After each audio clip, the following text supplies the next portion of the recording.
The people we meet in passing sometimes have long-lasting, profound effects on our lives. When Casey Jones wanders into a small town on her way across the country, Shay, a kind heart living in a fraud home situation, takes her in while she figures out what her next best move will be. What they learn from each other in their short time together will change them both forever. This is The Traveler.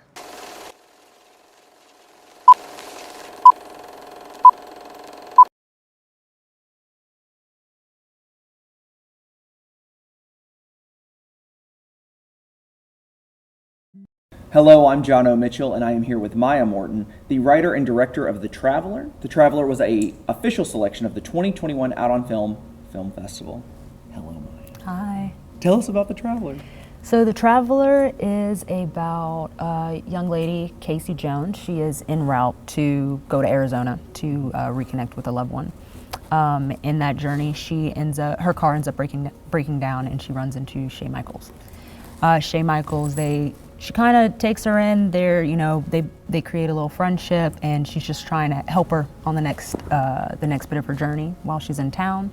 And they realize that they have a lot more in common than they realized. And you could say that sexual tensions arise from that, but the film is not about finding one's sexuality. It's not about coming out of the closet. It's not about anything like that. We're just trying to normalize queer characters in general and showcase breaking toxic lifestyles, and we see that through Shay's character. She is in a very toxic situation with her boyfriend, and Casey, she is also trying to leave a very toxic situation with her mother.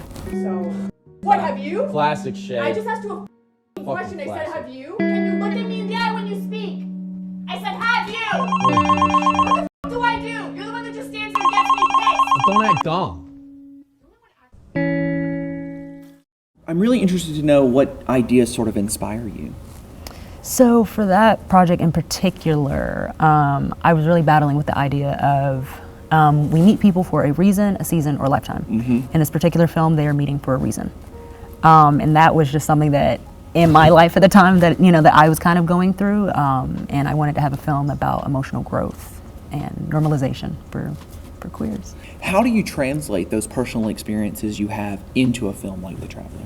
Yeah, it was very difficult. I actually went through 3 other films that I wrote and fully did the production binder for and everything, and I was just like, this isn't it. And finally I landed on something, just a feeling of isolation is really what I was just trying to capture with this project. And I was trying to just figure out, all right, how do we do this, especially with the things that we have access to, and the resources that we have.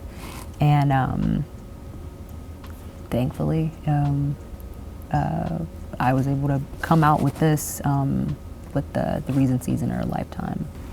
So talking about the story itself in The Traveler, you mentioned this up top, but the story is not explicitly queer. Yeah. It is not explicitly stated that it's queer. It's about this relationship between your two characters.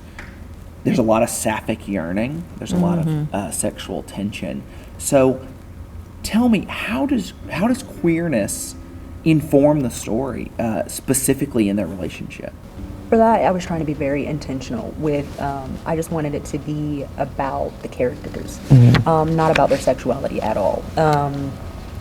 And I feel like if the point of the story is for people to just come in and out of each other's lives, and in the situation of the film, one of the characters is already in a relationship, so there's not much that really can be done at that point. They're only in each other's lives for maybe 2-3 days.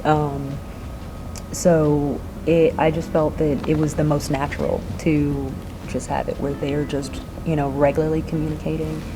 They don't even necessarily communicate about the sexual tension, but it is felt, and I think depending on the mindset of the audience, be able to either notice it or not notice it, and which is completely okay for me, because it's just, whatever world you're presently in, while watching this. For this film, where did you do principal photography? We filmed in Monroe, Georgia. Where is that?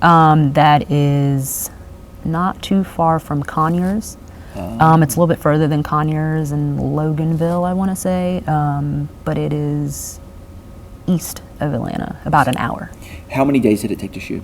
4 days, I believe. As you assess what audiences take away, what do you hope they take away from it?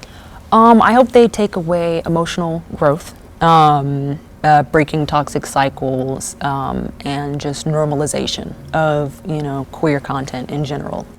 If you could define your place in queer cinema, how would you define it? I want to be able to tell the stories of people that are unheard, people that feel isolated, and I just want to be a source of entertainment for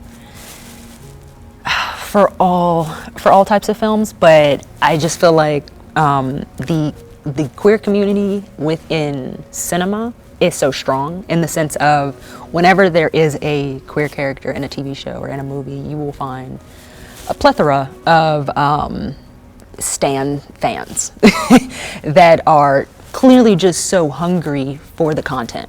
And just, you'll see it on YouTube. Well, there'll be little short films that, they'll have millions of views because there's not a lot of representation at all for authentic queer stories. Because when you're starved for content, a crumb can feel like a feast, right? Like you see these queer characters, and you're like, well, this is all I've seen. It's the only time I've ever seen myself reflected this way. Exactly. So what's next for you? I'm just trying to push out more content. I direct and do cinematography, so just trying to get bigger gigs to get more exposure and just hopefully tell the stories that I'm trying to tell.